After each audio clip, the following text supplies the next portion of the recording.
বাংলাদেশ খেলাফত মজলিস, এদেশের আলেম সমাজ, এদেশের ইসলামপন্থীরা বিগত 15 বছর ধরে ফ্যাসিবাদের বিরুদ্ধে লড়াই করেছে, জুলুমের বিরুদ্ধে লড়াই করেছে।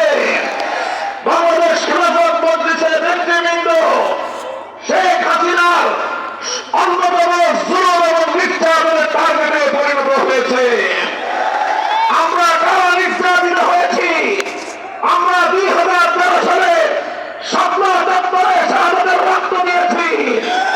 আমরা 2021 সালে মোদী বিরোধী আন্দোলনে দেশপ্রেমের নজরানা পেশ করতে গিয়ে দেশের প্রতি, জনগণের প্রতি, বাংলাদেশের স্বাধীনতার প্রতি ভালোবাসা প্রদর্শন করতে গিয়ে আমরা জালিমের বুলেটের সামনে বুক চিতিয়ে দাঁড়িয়ে গিয়েছি। আমরা জালিমের রক্তচক্ষুর সামনে মাথা নোয়াইনি। বাংলাদেশ খেলাফত মজলিসের কেন্দ্রীয় নেতৃবৃন্দকে জালিম শক্তি কারারুদ্ধ করেছে। আমাদেরকে কারা প্রকোষ্ঠে বছরের পর বছর বন্দী রেখে নির্যাতন চালিয়েছে। আমরা নির্যাতন সহ্য করেছি। দেশ এবং ইসলামের প্রশ্নে আমরা মাথা নত করি নাই। আমি আপনাদের সাথে কথা দিচ্ছি, বাংলাদেশ খেলাফত মজলিস এবং আমরা ইসলাম এবং দেশের প্রশ্নে, স্বাধীনতার প্রশ্নে কোন অপশক্তির সামনে মাথা নত করব না ইনশাআল্লাহ। বাংলাদেশ খেলাফত মজলিস ঘোষণা করছে 2024 সালের জুলাই বিপ্লবের মধ্য দিয়ে যেই স্বাধীনতা অর্জিত হয়েছে, এদেশের তামাম ছাত্র জনতার রক্তের মধ্য দিয়ে বাংলাদেশের ফ্যাসিবাদ বিরোধী, বিদেশি আধিপত্যবাদ বিরোধী, বাংলাদেশের অন্য দেশের আধিপত্যবাদকে রুখতে গিয়ে যে বিপ্লব সাধিত হয়েছে, সেই বিপ্লবের প্রতিটি অর্জন ঘরে তুলবার জন্য, প্রতিটি অর্জনকে লক্ষ্যে পৌঁছে দেওয়ার জন্য বাংলাদেশ খেলাফত মজলিস তার সংগ্রাম অব্যাহত রাখবে।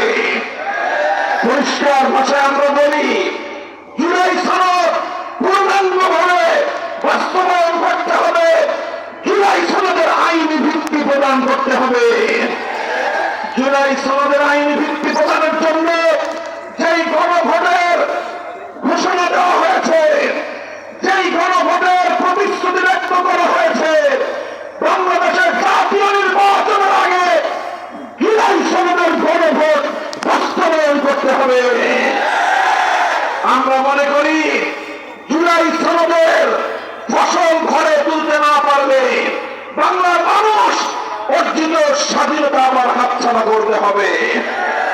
আমরা 1971 সালের মহান মুক্তিযুদ্ধের মধ্য দিয়ে বাংলার মানুষ যে স্বাধীনতা অর্জন করেছিল, সেই স্বাধীনতা অর্জিত হওয়ার কিছুদিনের মধ্যেই 1972 সালের ভারতীয় আধিপত্যবাদী সংবিধান রচনার মধ্য দিয়ে বাকশালী আওয়ামী লীগের ফাঁকিবাদী সংবিধান তৈরির মধ্য দিয়ে 71-এর মহান মুক্তিযুদ্ধের চেতনাকে গলা টিপে হত্যা করা হয়েছিল।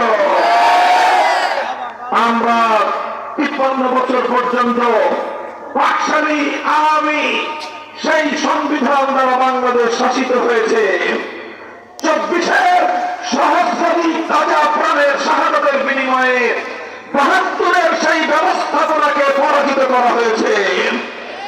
আজ বাংলাদেশের মানুষের কাছে প্রশ্ন, বাংলাদেশ 72-এর বাকশালী ব্যবস্থায় চলবে না 24-এর গণ অভ্যুত্থানের ব্যবস্থাপনায় চলবে? আমরা বলতে চাই, দেশ আজ 2 ভাগে বিভক্ত।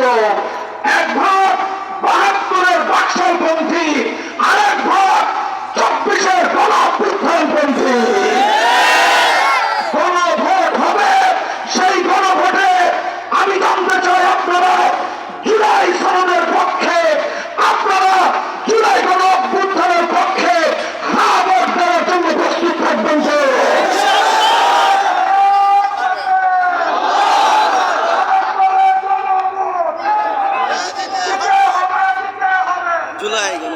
সংগ্রামী সাথী ও বন্ধুগণ, আমি আপনাদেরকে প্রতিশ্রুতি দিতে চাই যে বৈষম্যের